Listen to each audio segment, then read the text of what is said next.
Hair transplantation in frontal fibrosing alopecia is a very contentious area.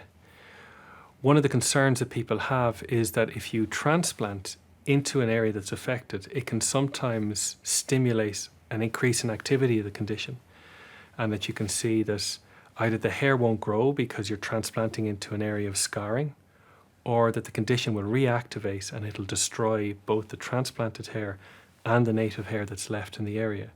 So when you undertake a transplantation in frontal fibrosing alopecia, you have to do it with extreme caution.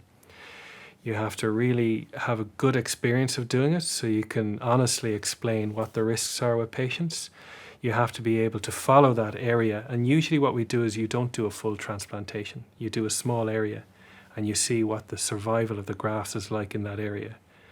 You are typically doing it in the context of other medications that are being used to settle down the frontal fibrosing alopecia, and ideally you would like to make sure that the frontal fibrosing alopecia has been quiet and hasn't progressed in a good period of time.